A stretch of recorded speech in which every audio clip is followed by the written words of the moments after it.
Magandang hapon po sa ating lahat. Narito ang latest weather update ngayong araw ng Sabado, March 9, 2024 hanggang sa susunod na 24 oras.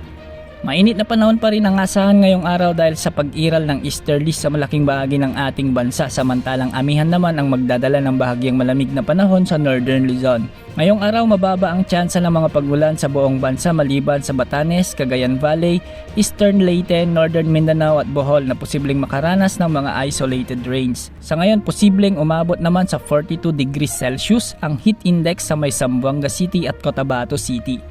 40 degrees Celsius naman ang posibleng maranasan sa may Sanglay Point, Cavite, Tanawan, Batangas, Iloilo City, Dumangas, Iloilo, Catbalogan, Samar, Tacloban, Borongan, Ngiwan at Maasin, Southern Leyte.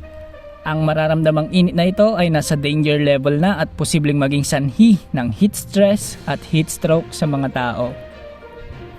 Samantala posibleng magtapos na ang El Nino sa bansa pagsapit ng Hunyo, ngunit inaasahan na mababa pa rin ang pag-ulan pagsapit ng buwan na ito. Posibleng makaranas ng drought o matinding pagkatuyo ng lupa ang maraming lugar sa bansa, kaya pinapayon natin ang ating mga kababayan na magtipid ng tubig kung kinakailangan. Samantala inasahan din na muling iiral ang La Nina sa bansa ilang buwan lamang pagkatapos ng El Nino. Ayon sa Pag-asa, may posibilidad na umiral ang La Nina at 55% ang tsansa nito pagsapit ng Hunyo, Hulyo at Agosto ngayong taon.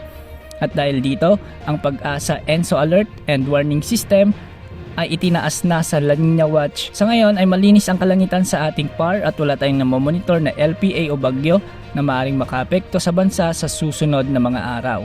Wala rin tayong gale warning na nakataas sa anumang bahagi ng ating bansa, kaya malayong makakapamalaot ang ating mga kababayang mangingisda sa anumang karagatang sakop ng ating bansa.